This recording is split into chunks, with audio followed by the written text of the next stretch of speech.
Quinta-feira, com certeza, é dia de ciências da natureza e roda a vinheta.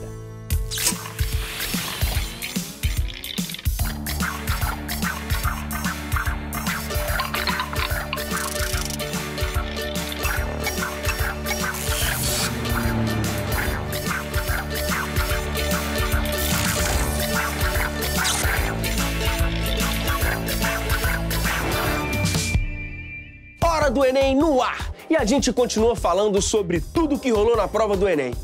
Sabe aquela questão que tá tirando seu sono? Aquele item no enunciado que te deixou em dúvida?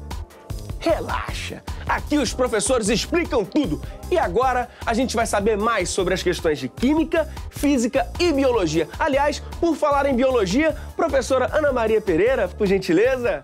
Oi, Lange. Tudo bem? Tudo bem. Foi uma prova padrão Enem?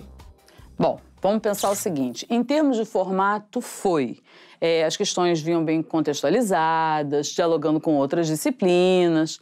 Agora, em relação à distribuição de conteúdo, eu senti uma diferença das provas dos anos anteriores. Senti falta, por exemplo, da genética clássica, da evolução, da engenharia genética. Ixi, e ecologia continua sendo o carro-chefe? Sem dúvida, porque assim, das 15 questões, 6 eram de ecologia, quer dizer, quase metade da prova. Essa ecologia conversando com a geografia, como já vem nos anos anteriores, falando, por exemplo, de biomas e de problemas ambientais, mas ecologia foi o carro-chefe da prova. Algum destaque nesse sentido? Questões ambientais, principalmente aquecimento global. Aquecimento global foi um tema que apareceu aí ao longo da prova, ou ele diretamente na questão, ou como contexto de questões que pediam outros assuntos, mas estava como pano de fundo aí nessa prova. A gente, na semana anterior ao Enem, semana de revisão, a gente apostou em citologia. E aí, teve alguma coisa relacionada a isso? Sim. Citologia. Depois de ecologia, o que mais apareceu foi a citologia. Aliás, acho que nunca tinha visto tanta citologia no Enem como dessa vez, né? Nós tivemos citologia na fisiologia celular, na questão que falava de mitocôndria, na questão que abordava características gerais de seres vivos, apontando para a síntese proteica, na questão que falava de fermentação, com um pouquinho com a questão da hidrólise, uma bioquímica. Teve bastante citologia, sim. Biologia, Química e Física. O que teve entre todas essas 3 disciplinas? Bom, vamos lá. Não teve uma interdisciplinaridade com a física dessa vez, a biologia não articulou. Na prova de biologia, a gente não viu a física, não. Porém, vimos um bocado da química. Na verdade, a bioquímica atravessou toda a prova. Em questões de ciclo do nitrogênio, você via bioquímica. Na questão que trabalhava, por exemplo, o esquema da fermentação, você via bioquímica. A bioquímica ela esteve muito presente nessa prova. Então, você poderia dar alguns destaques? Da prova como um todo, vamos pensar o seguinte. Eu gostei muito de uma questão que falava do ADH. Não era uma questão de bioquímica, era uma questão da física humana, de coordenação endócrina, mas eu achei uma questão interessante. E por quê? Porque, normalmente, quando se cobra diabetes, se fala de diabetes mellitus. E, dessa vez, a questão tratava de diabetes insípidos. E aí o candidato pensa assim, poxa, mas diabetes insípidos, ADH, o que é isso? Só que o contexto, o suporte da questão estava tão bem feito, dizendo a função do hormônio, que o candidato conseguia raciocinar em cima desse contexto e fazer a questão sem muito problema. Embora a questão tivesse um distrator na letra A, que fazia uma referência ao aumento de glicose no sangue, que seria a resposta caso fosse diabetes mellitus. Ixi, então tinha que estar atento a essa diferença. Se ele tivesse lido com cuidado o enunciado, ele fazia tranquilamente essa questão. E outra questão interessante foi a questão dos probióticos. Probiótico é um tema atual, é novo, e eles fizeram uma articulação bem interessante com a parte de vacinas, que é um conteúdo de imunidade que o Enem gosta muito. A gente vai olhar as provas anteriores, a gente vai achar a imunidade sempre presente. Eles deram uma articulação com um esquema belíssimo, um esquema interessante, que não tinha muita dificuldade, não. Dava para o candidato fazer com bastante tranquilidade. E qual a questão que foi a cara do Enem? A cara do Enem. Eu vou destacar duas questões, Landi. Uma era uma questão que apresentava uma tabela, uma questão de regulação populacional do peixe com tela e sem tela no experimento. Essa é uma questão à cara do Enem. Tem tabela, tem que olhar com atenção. Ele não precisava decorar nenhum conteúdo, saber nenhum conteúdo com detalhe, com nome, mas precisava fazer uma boa interpretação daqueles dados. Essa é uma questão à cara do Enem. A outra, a de bioma brasileiro, que abordava manguezal. É um assunto clássico, fitogeografia brasileira sempre aparece. A de sistemas agroflorestais também é uma questão bem cara do Enem. Algum outro destaque, professora?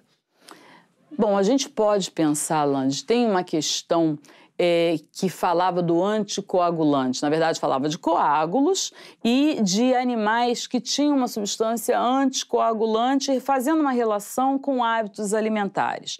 Então, é uma questão de adaptações a hábitos alimentares e ali, a dica para o aluno era ele prestar atenção na palavra, porque você tinha morcego, mas tinha morcego como frugívoro. Ora, anticoagulante, ele tem que se alimentar de sangue. Se ele se alimenta de fruto, não vai funcionar. E se ele fosse olhando insetívoro, frugívoro, e aí ele ia chegar lá numa alternativa que dizia mosquito hematófago. Lembra, hemato, sangue, se alimenta de sangue, e aí ele marcaria a questão. Maravilha. Alguma dica para quem vai fazer outros exames? Eu acho que a dica é sempre você refazer as provas anteriores. Essa é a grande dica, porque aí o aluno vai tendo, o candidato vai tendo uma ideia do que assunto aparece mais, qual é a abordagem, como é que o Enem ele tem uma cara própria, muito contextualizado, conversa com outras disciplinas. Então, quando ele pega outros exames do Enem, vai refazendo, vai olhando por que caminho isso vai sendo trilhado, eu acho que isso dá uma grande ajuda para esse candidato se familiarizar com esse tipo de prova. Maravilha. Professora, muito obrigado mais uma vez, viu? Volte sempre. Volte sim. Até a próxima. Até a próxima. Professor Vitor Kosick. Chega mais, professor. E aí, meu camarada? Tudo bem? Dessa vez nem deu saudade, né? Foi rapidinho. Não? O professor vai comentar as questões de física. Então, professor, dando aquela geral, alguma novidade? Olha, a gente teve aí uma prova das 15 questões que a gente tem de física, né? A gente teve concentração de alguns conteúdos, né? A gente tem aí 3 questões falando sobre ondas, né? Fenômenos ondulatórios, que a gente falou semana passada aqui. A gente tem 2 questões ali de circuitos elétricos, então você vê, já são 5 de 15. Então a gente não viu ali nenhuma questão de ótica, então concentra em alguns conteúdos em detrimento de outros conteúdos que são importantes também, né? Que não apareceram. A presença ali de uma ou outra questão mais tradicional, né? Que foge um pouquinho ali daquele modelo do Enem, de questões mais que vão contextualizar, né, com outras disciplinas, com a vida do estudante, né, ou contas um pouco mais trabalhosas, né, apesar de não ter muita conta, que aí já combina com o modelo Enem, né, a gente tem lá as questões conceituais, não muita coisa de conta. Então, se você ficou na dúvida aí, foi uma prova modelo Enem, clássica ou não? Eu posso dizer que, assim, ela está dentro do modelo Enem, né? Mas com algumas poucas ressalvas, vamos dizer assim, né?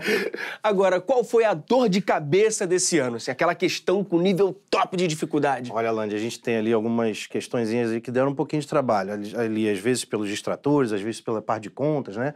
Então, com relação à dificuldade mesmo, a gente tem, por exemplo, o aluno que fez a prova, né, o candidato, vai lembrar das questões, né? A gente tem a questão da usina de Itaipu, que é uma questão que dá um pouquinho de trabalho com as contas. A gente tem a questão das roldanas móveis, que também vai dar um pouquinho de trabalho com as contas.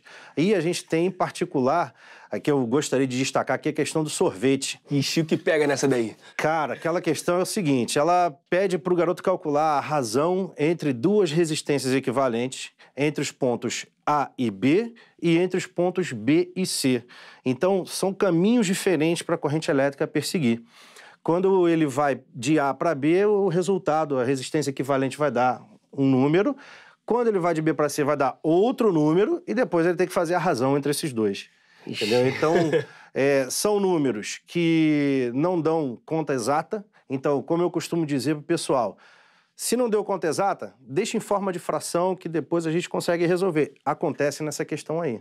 E agora a questão que tem gráfico e texto, assim? Teve alguma questão que merece destaque nesse sentido? Olha, meu camarada, aquela questão que vai falar sobre ondas, que aí tem um gráfico com várias ondas e o menino tem que relacionar o gráfico com a tabela, com as respostas. Então, é o tempo todo ele indo e voltando. Então, essa é uma das habilidades do Enem, né? Ele vai olhar o que está escrito lá e vai ver se combina com o que está no gráfico. Mas, quando ele olhar o gráfico, ele tem que olhar uma faixa que está ali na tabela. Então, é o tempo todo aquele vai e volta da questão, entendeu? Então... E os distratores? Alguma questão que exigiu um cuidado especial? Olha, tem sim, Landy. Vou até pegar uma colinha aqui, cara. Lembrar de 15 questões é difícil, né? É complicado. Mas olha só, tem essa questão 55 da prova azul que diz o seguinte. Num experimento, um professor deixa 2 bandejas de mesma massa, uma de plástico, outra de alumínio, sobre a mesa do laboratório. Após algumas horas, ele pede aos alunos que avaliem a temperatura das 2 bandejas, usando para isso o tato. Seus alunos afirmam categoricamente que a bandeja de alumínio encontra-se numa temperatura mais baixa. E isso acontece mesmo, eles falam isso mesmo. Muito bem, ele diz, intrigado, ele propõe uma segunda atividade em que coloca um cubo de gelo sobre cada uma das bandejas, que estão em equilíbrio térmico com o ambiente. Então ele já está voltando ao que ele tinha falado logo antes, para o aluno que está esperto aí. E os questiona em qual delas a taxa de derretimento do gelo será maior. Então, qual delas que o gelo vai derreter mais rápido ou mais devagar? Aí segue. O aluno que responder corretamente ao questionamento do professor dirá que o derretimento ocorrerá. Aí a gente tem agora as opções todas, as alternativas, para discutir, encontrar qual é aquela que vai explicar a questão.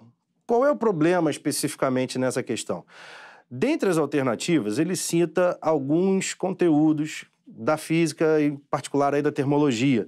A gente tem aí condutividade térmica, a gente tem aqui capacidade térmica, calor específico. Então, essa questão, ela traz esses conteúdos nas alternativas, só que alguns deles estão corretos, porém não respondem à questão. Entendeu? Então, ele tem que estar muito atento ao que está sendo perguntado para não marcar a alternativa errada. Porque ele lê um conceito que está escrito corretamente, opa, é esse daqui, mas não responde a questão.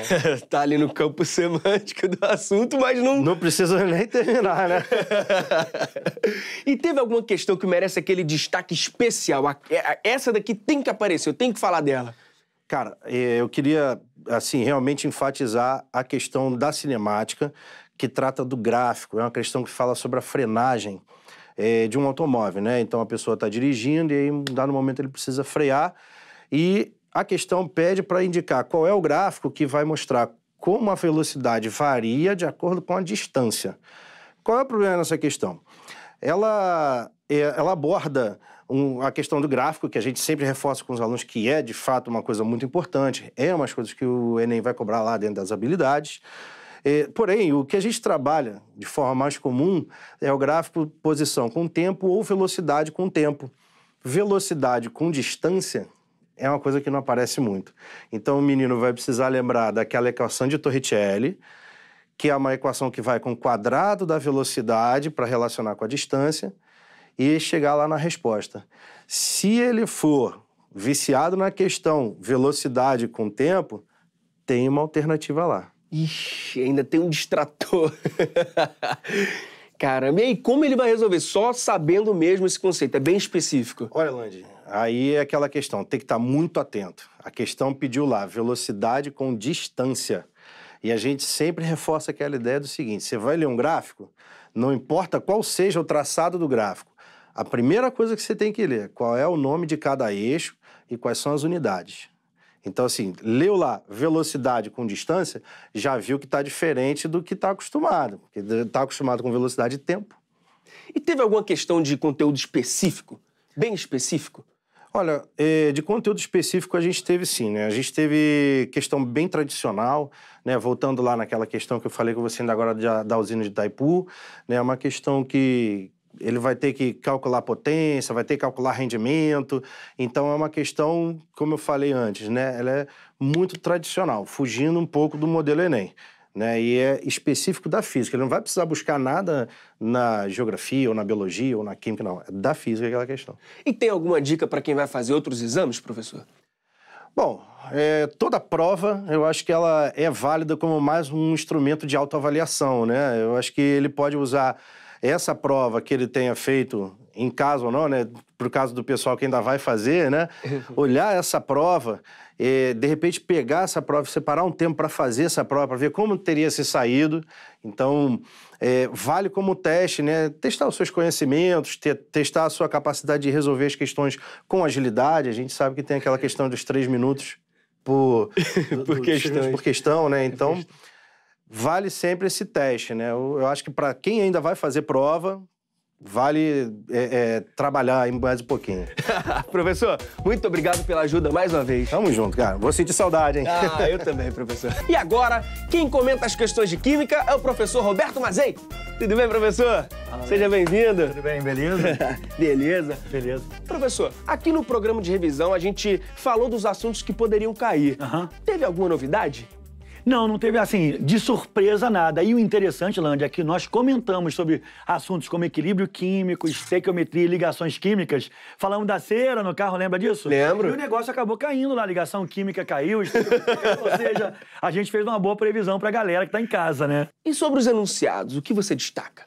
Os textos sempre complexos, né, Land? Eu gosto muito de tocar no assunto de que, assim, eu sou professor de química, trabalho com isso há algum tempo, e eu ainda tenho dificuldades para interpretar textos no Enem, né?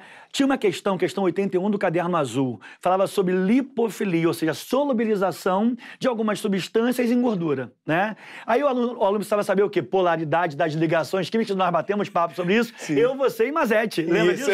Batemos um papo. Mas, assim, o texto, ele te levava a incorrer, assim, em escorregões, sabe? Porque você tinha um grupamento que era ativante, um grupamento que era indutor negativo, positivo, e aquele texto ali acabava não ficando muito assim, aquela coisa clara, lúcida para o aluno ler, sabe? É uma questão complicada aquela ali. E quais foram os clássicos, aqueles assuntos que sempre caem na prova? Fato, estequiometria. Estequiometria sempre caindo com uma questão clássica e bonita, né? Tocando no rendimento reacional. O Enem, inclusive, fez a gentileza de mostrar uma fórmula para rendimento. Muitos professores trabalham sem essa fórmula, é o meu caso, por exemplo. Eu fui trabalhar com raciocínio do aluno, mas pela fórmula também estava ok. A outra questão bacana e super, eu vou usar até o termo não clássica, mas classuda. Uma questão de termoquímica, em que ele fala da trimerização uma polimerização, né, formando o benzeno, do etileno formando benzeno. Então ele ali usa polímero, usa tudo, mas faz a questão clássica sobre uma lei chamada lei de Hess, em que o cara brinca com equações químicas, como se essas equações químicas fossem matemáticas. Então você pode fazer sistema, sabe, Land? Você inverte, multiplica, ali você tem que multiplicar por 3, corta de um lado, corta do outro. Questão classuda, assim, muito bonita do Enem. Interpretação de texto, gráfico, teve alguma questão que exigiu muito do aluno? Sempre tem. Todo ano tem, e o Enem, ele faz isso de uma forma interessante, sabe, Land? Porque tabelas, textos, são conteúdos que o aluno tem que interpretar. Eu tinha batido um papo contigo uma vez sobre isso, como se aquilo fosse tabela, não é uma tabela. Foto, não, é um texto. Lembra de Fogo? Lembro. É isso, cara. Tu tem que interpretar aquilo como se fosse um texto, né? Então, o que esse gráfico tá me dizendo? O que tem no eixo do X, no eixo dos Y? Teve uma questão, se eu não me engano, 89 da prova azul, em que ele fazia uma associação. Eu tenho essa questão aqui. Presta um minuto, beleza. Mas peraí, já que eu vou usar, peraí que eu tenho que pegar meu óculos, senão... Essa questão, ela era muito legal. Vamos ler o enunciado dela. Ele falava assim, ó. O aquecimento de um material por irradiação com micro-ondas ocorre por causa da interação de onda eletromagnética com o dipolo elétrico da molécula. Novamente, Land, ele falando de ligações químicas. Ligações químicas é um assunto que tem caindo demais, né? Um importante atributo do aquecimento por micro-ondas é a absorção direta de energia pelo material a ser aquecido. Assim, esse aquecimento é seletivo e dependerá principalmente da constante dielétrica e da frequência de relaxação material. Isso tudo é física. Então, olha a interdisciplinaridade funcionando nessa questão, Land. O gráfico mostra a taxa de aquecimento de 5 solventes sob radiação de micro-ondas. Aí entra a química orgânica e o gráfico a gente mostra para ele aí na tela, né? Isso. No gráfico, qual solvente tem taxa média de aquecimento mais próxima de zero? O que você tinha que ter noção aqui? Interpretar o gráfico, a ideia não estava explícita claramente na questão, mas você tinha que interpretar o gráfico para saber qual o solvente dali, que era o hidrocarboneto, que tinha a menor polaridade, porque ele então ia ser mais acionado pelas frequências de micro-ondas. Né? Questão que eu não acho fácil. Trabalhosa, né? E tem que ter muita atenção, né? Muita atenção, e o texto. E aquilo, né, Lande? O tempo de 3 minutos, aí o cara fica assim, deixa eu tirar o óculos agora, senão eu fico igual um velho. O cara fica assim, Lande, poxa, eu tenho 3 minutos e eu não entendi o texto, eu tenho que ler de novo. Então, novamente, aquela questão que eu te falo da leitura, com pausa, sabe? Ler o aquecimento, assim, é isso, não sei o que, porque não adianta. E absorvendo. Absorvendo, degustando, né? Agora, professor, quem vai fazer outros exames? Alguma dica? Eu acho que as dicas, assim, o Enem agora é muito importante. Todo mundo que vai fazer esse concurso, nós também, que nós saibamos o seguinte, Lande, a prova está começando a tomar uma cara, ela começa a tomar um perfil, sabe? Eu me lembro quando o Enem começou, e já tem algum tempo, eu dava aula, e se algum colégio fala assim, mas aí você vai fazer uma aula para preparar os alunos para o Enem. A minha pergunta era, e eu gosto o tempo todo de me comportar assim, sabe? Mas vou fazer aula de quê? Eu não sei o que pode cair. E cada ano caiu uma coisa diferente, com umas tocadas que eram totalmente... uma diferente da outra. Hoje não. Hoje essa prova já tem uma personalidade, um perfil, um fio melódico, sabe? É assim, o samba tem seu fio melódico, o jazz tem seu fio melódico, a prova do Enem tem seu fio melódico. Então, pro cara que vai estudar em casa, brother, eu acho que é o seguinte, ligações químicas, daqui foram 3 questões. Processos de separação de mistura, filtração, extração, uma série deles, muito importante. Estequiometria todo ano tá. E eu agora aposto muito numa questão chamada voltada para o assunto radioatividade. E o motivo é o seguinte, esse ano completam-se 30 anos do acidente de Chernobyl, né? Que dizimou toda uma cidade na Ucrânia. Ano que vem completam 30 anos do acidente do Césio. O bacana disso, os dois acidentes têm o elemento químico radioativo tem meia-vida de 30 anos. Olha aí. Fora uma coisa bacana, que foi realizado agora, esse ano completam 70 anos do teste de Trinity. O teste de Trinity, se tu não tá ligado, é o seguinte, foi o teste que deu origem à bomba atômica que foi lá soltada em Hiroshima e Nagasaki, infelizmente. Então, essas datas redondas, elas me fazem apostar muito no assunto radioatividade, que não caiu nessa prova, mas que cai todo ano no Enem. Se bem que caiu uma questão de radioatividade voltada para transmutação, um pouco para essa ideia, mas não caiu propriamente porque o Enem gosta, que é meia-vida, partículas alfa, beta, gama e etc. Então é um assunto quente. Eu acho que é um assunto quente. Maravilha. Professor, muito obrigado. Tamo junto, Lande. Tamo junto. Qualquer dúvida, tu me dá um toque que eu venho aqui. Com certeza. Valeu, garoto. Um abraço. Um abraço, professor. E não perca o próximo programa. A gente vai conversar sobre o tão esperado e comentado tema da redação. Até mais. Algumas pessoas disseram que sentiram dificuldades em química e física, mas eu até que achei bem tranquila a química. E, bom, não era o que eu esperava, mas foi, né?